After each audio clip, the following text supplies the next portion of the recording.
That's why he hates the white man, because he turned you into what you are today. Read on. Read that. Verse 9. Yep. Revelation chapter 13 and verse 9. If any man have an ear, let him hear. He that leadeth into captivity shall go into captivity. So this is what God says. He said, any man that has a brain and can understand what I'm about to tell you, okay? If somebody takes you into captivity, what is captivity? Slavery. Slavery. Were we not held hostage? We're still hostage. Right. We're still hostage right now, bro. You want to know is we hostage? Because guess what? A rapper say it all the time. Ain't no way to make it out. Ain't that what our people always say? Where we at in the hood, the ghetto, they cut off all avenues. Right. One or two might get out, but guess what? The other millions, guess where they stuck at? In the ghetto. Right. Forever. We trapped, we hostage, we captives here. So God says, if a man take you into slavery or captivity, read. He that leadeth into captivity shall go into captivity. He that killeth with the sword must be killed with the sword. So the same man that enslaved you, guess what? If you keep these commandments, Corey, if you come back to who you are as a God on this earth, God said, I'm going to give you the chain and you're going to put it on his neck. Right. You understand? The same man that took your grandmother, your grandfathers, and took a sword and sliced her belly. Right. And slit your grandfather's neck and cut his head off. Right. God said, I'm going to put the sword in your hand to do to his people. Right. You understand? God is just. Right. God is just.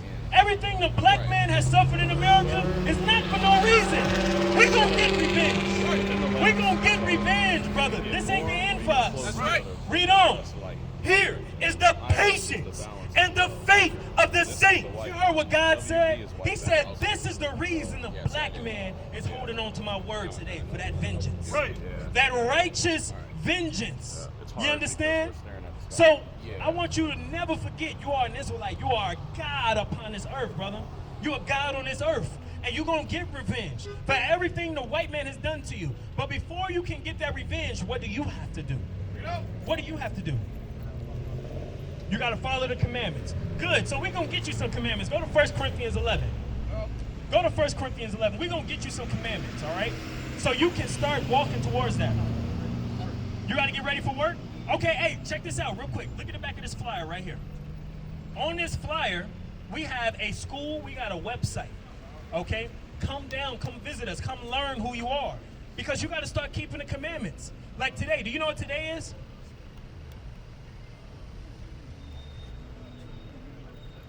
Right, but what day of the week is it? Saturday. But guess what? Do you know what God says today is? As part of his commandments? Watch this. Read this real quick. All right? I'm going to just give you a couple things. I know you got to get to work. Just listen to these few things real quick. Exodus chapter 20 and verse 8. Remember the Sabbath day to keep it holy. 6 days shalt thou labor and do all thy work. So today is God's Sabbath day. And the Sabbath day is proof that we are the Israelites. The only people that keeps this day is these people. The blacks, Hispanics, and Native Americans. Right? In Christianity, they tell us the Sabbath is Sunday.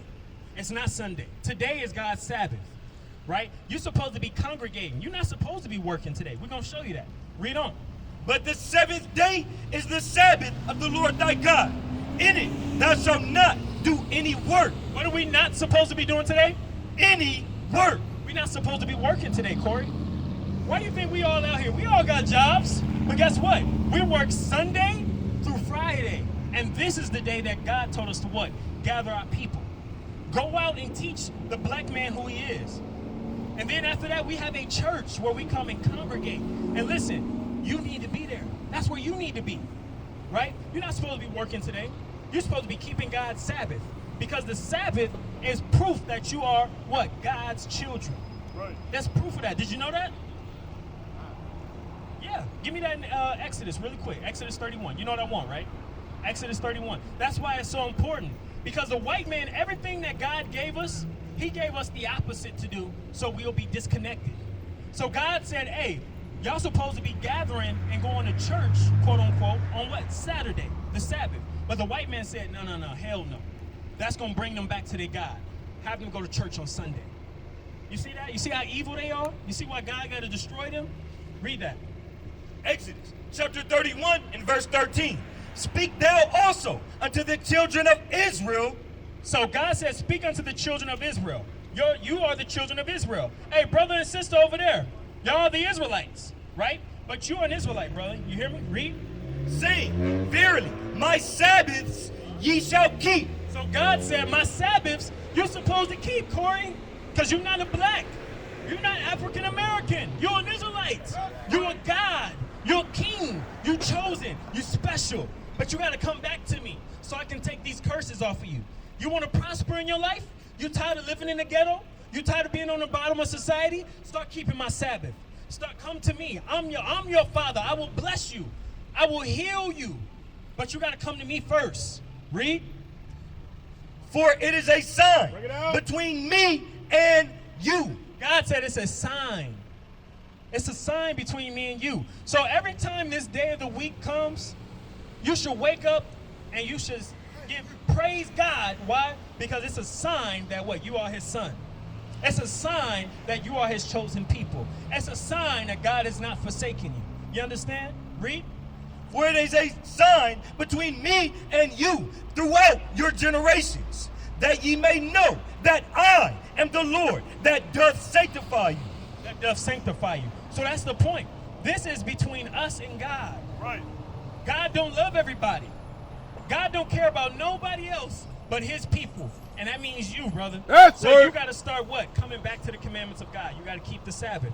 Look at our shirts. You see our shirts? Why do you think we got these on our shirts?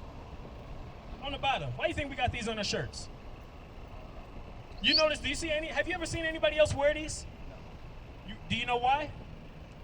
Take a guess. What we just said about the Sabbath. The Sabbath is what? For us, right? So why don't you see anybody else wearing these? They don't like them? We're going to show you why. Read that. Numbers 15 and 38. Get that for me. Numbers chapter 15 and verse 38. Speak unto the children of Israel and bid them that they make them fringes in the borders of their garments. So you heard what God said? He said, hey, go to my sons and daughters and tell them, make fringes in the borders of their garments. Put fringes on here. My sons and daughters. When you look at ancient pictures of kings, of priests that ruled in the dark ages, right, that ruled over the world, guess what? Even the Native Americans, look at how their princes dress. We had these on our clothes. We had these on our clothes because it was a sign that we are royalty. You only see royal people wear these. You will never see a white man wear this. They'll try to wear it. They'll try to wear it now because they know we waking up to it. Right. Because they know the real believers and the real sons of God are going to wear these things. Bring it on. Right? Read. Throughout their generations. And we're supposed to teach this to our sons and daughters. But our mom and dad, they didn't do that. They didn't teach this to us. But now you know, right? How old are you? You're 18. See, you're a young man. So it's time for you. Hey, you at the point in your life right now where God will take you to that next level. But you got to what? You got to come back to this Bible. Right? You smoke weed? You don't smoke? Okay. You got a girlfriend? Yeah, guess what? You're not supposed to be doing that. You're not supposed to be doing that either, brother. You got to leave these things alone because guess what that woman is going to do to you? I'm going to show you. Give me Proverbs 7 real quick. What are these? You know what's one of the main downfalls of black men today? What's one of the main downfalls? Nah, your penis. That's what it is. Because guess what? Right now, you have a woman that you having sex with, right? Guess what? If that woman gets pregnant, what comes with that? A baby. Now with that baby, guess what you have to do now? Exactly. Responsibility. But why do so many black men get jacked up in life? Is because they having sex, right? Now the woman put them on child support, all these different things. We're going to show you that. Give me that in Proverbs 6, where it says brings them to a piece of bread. Proverbs 6, read that. Proverbs chapter 6 and verse 26. Verse 25. Lust not after her beauty in thine heart. So this is what God says. When it comes to our sisters, they dress out of order because the white man has put in their mind for them to be overly promiscuous. So they walk around with everything hanging out, right? Everything. But God said what? Read. Lust not after her beauty in thine heart. God said don't lust after her. Don't lust after that woman. Read. Neither let her take thee with her eyelids. And don't lock eyes with her, because you know once you lock eyes with her, she got you. Read.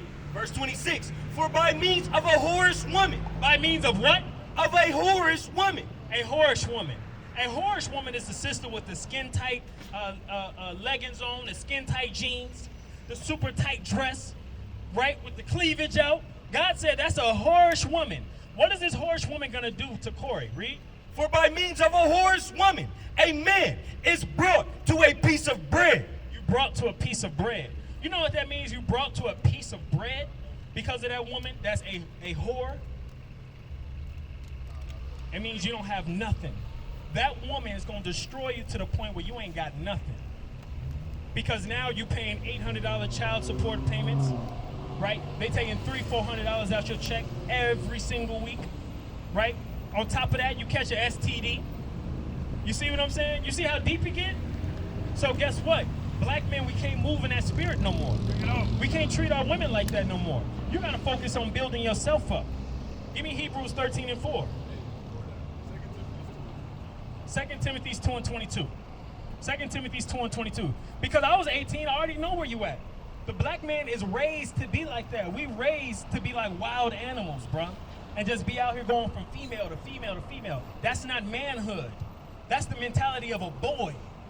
You understand? A real man don't move that way. You gotta understand your seed is valuable. You got value to yourself. And you can't just put your seed in any old woman, right? Read that. 2 Timothy chapter 2 and verse 22. Flee also youthful lust. You see that? God said that's youthful lust. Your boy's hitting you up saying, hey, let's go hit the function. You got the chick over there with the big booty. And guess what? Now you want to smash that. But God said that's youthful lust. That's kiddie. That's a boy's mentality. Right. We can't move like that no more. You over here sleeping at her house, she's sleeping at your house. That's a boy's mentality. You see what I'm saying? It's time for us to become men. It's time for us to become men so God can turn you into that king again. Read. But follow righteousness. But do what? Follow righteousness. Corey, that's what you got to start to do. You got to follow the commandments of God. You got to follow this Bible. You got to say, hey, I'm an Israelite. I'm a God. I'm a prince. I got to come learn this.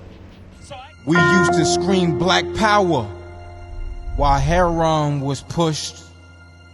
But at the end of the day, nothing's in vain. IUIC has been given a vision. The tents of Judah has risen. Many has attempted the mission. Minor murmuring, omitting, and missing the mark. Just reading that he had the flame of fire in his eyes gave us the spark. We on Paul's mission. We out on the road. Purple and gold. From Mexico, Cuba, Haiti, Ghana, Sierra Leone. 144,000 boots banging, concrete crackling. These are our men repented at heart. The scriptures is proof. IUIC, we deliver the truth.